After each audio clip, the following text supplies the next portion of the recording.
Thanks for joining me in this video. So today we're going to be assembling the mirrors, reinstalling painted clutch cover, fixing the slave cylinder, changing the cam chain tensioner, and then we're installing the handlebars and the levers. We're changing the battery to a lithium-ion battery. We're checking out the foot pegs, and then we're checking these great frame plugs. Thanks for joining.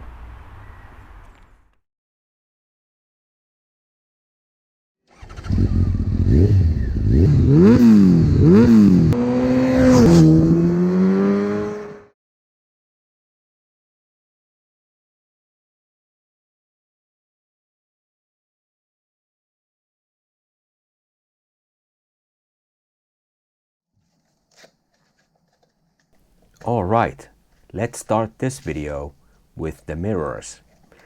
The mirrors are easy to remove. There are two screws under the rubber boots attaching the mirror to the bike, and then a connector to unconnect.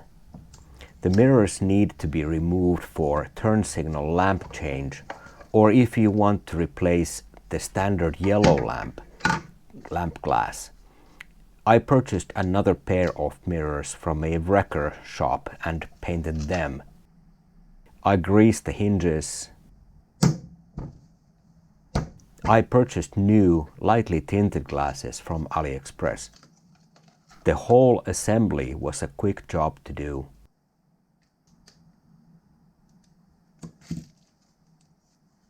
And so the mirrors are as good as new. I think they look great.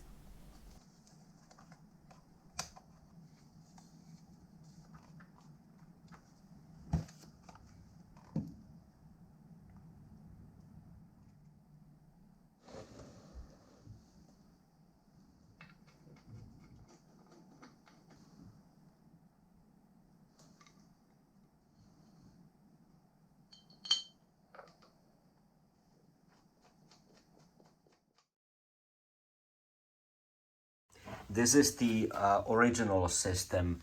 It has the rubber at the handlebar, the metal tube in the middle, and it has the rubber again at the bottom end. And so the braided line replaced this whole system.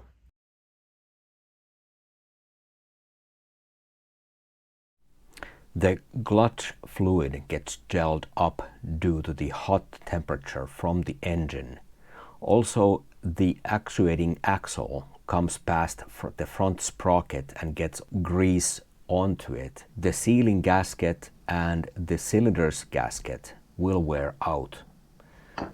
This is definitely a maintenance item. Change the fluid, change the gaskets, and the cylinder might as well wear out and might need replacing.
open it up again and pull.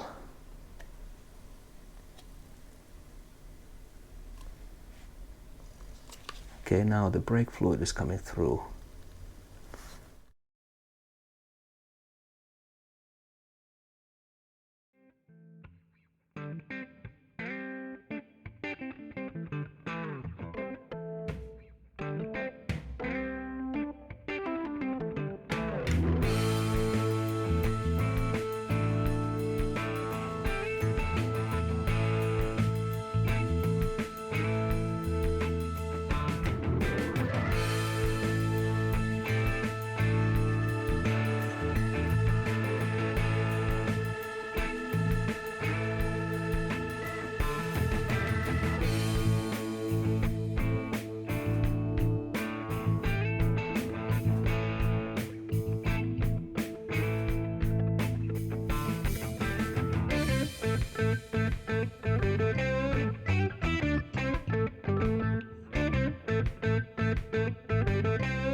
The handlebar clips.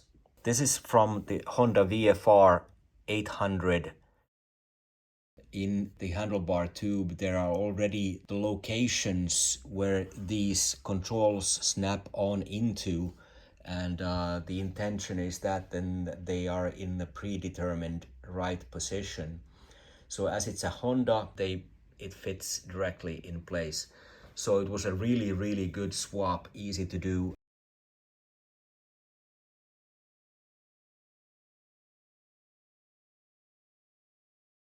This was a casting that had casting joints where this was casted, and so I did quite a lot of sanding, filing and sanding to get those off and make this smooth. Underneath here, the MotoCNC handlebar risers. These are the thinner ones. These are the 20 millimeter thin. There's a nipple underneath here, and then there's a hole on this side. There's a little bit more movement for adjustment than there would be just in the standard one. So let's check what the standard one actually looked like. And if I put it down, you can probably see the height difference here. It's significant. So the handlebar is like way higher now. I'm guessing like it's overall maybe 5 or 6 centimeters higher. Actually looks like the VFR handlebar is longer. Definitely comes closer to the rider. So it is probably 3 centimeters closer. So getting the riding position does a world of difference. Let's check the levers. So I have new shorter levers on the bike, color fitting the other gold accents, and wanted to give you a comparison to the original one. So if we look at the length of the lever, you can notice that the new ones are about 3 centimeters shorter. Also notice this original lever had been bent. But in any case, the grab position, I can fit 3 fingers behind the levers here. Normally for the brake I use only 2. For the Blackbird, I guess where the brakes are supposed to be kind of not so sensitive, etc. That's not normal, I guess, but I'm doing very well with that.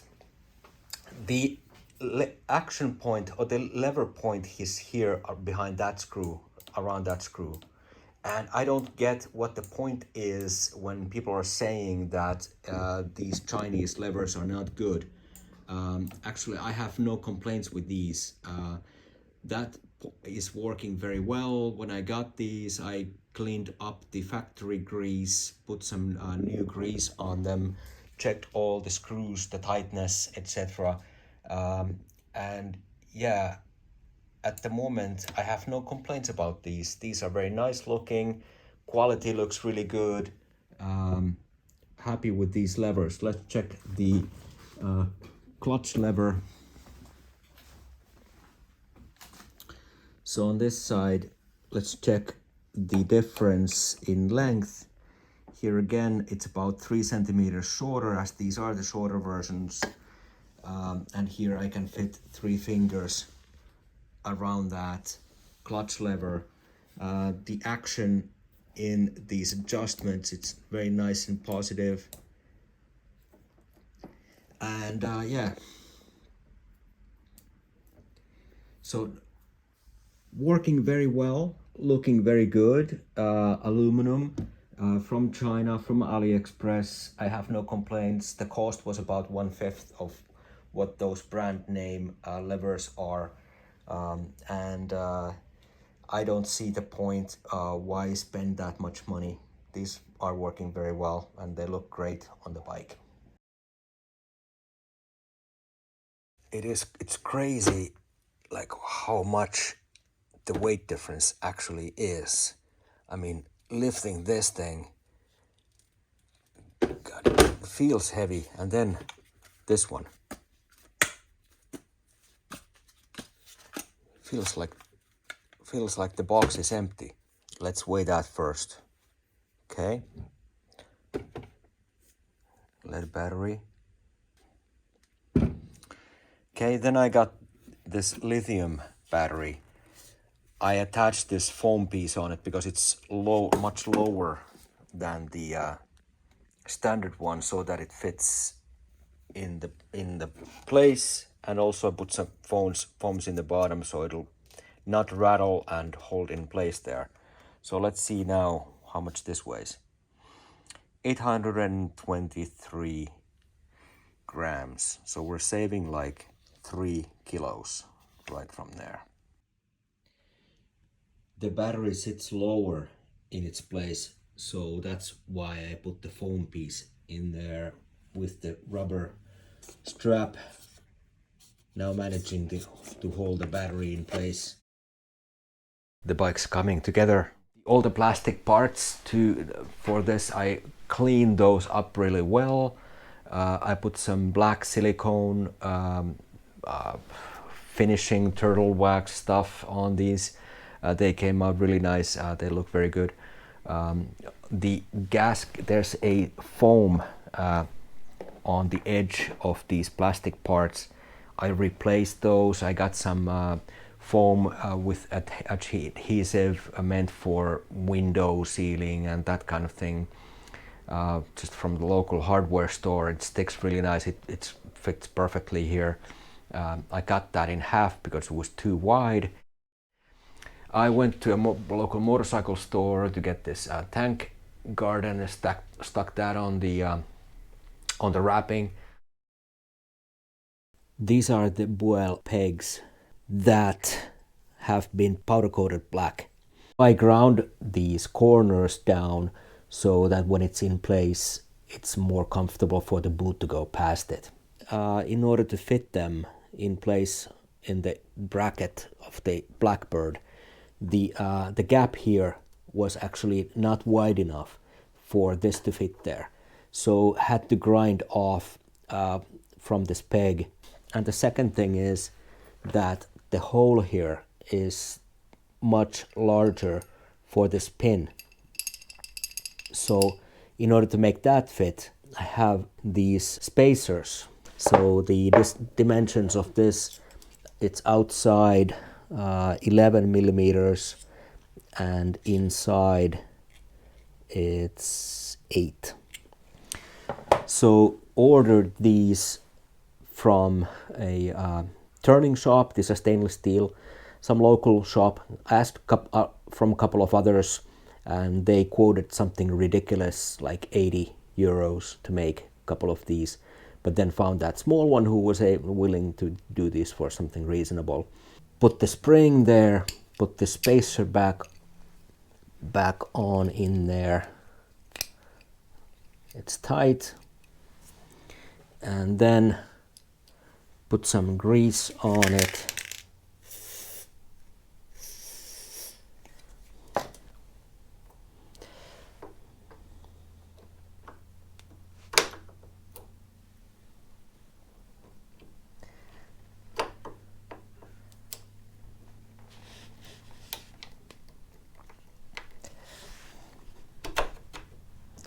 have a washer someplace. There I have a washer. Put it on the bottom side there. And then I have a pin to hold it in place. Bend the pin like that. So there it is.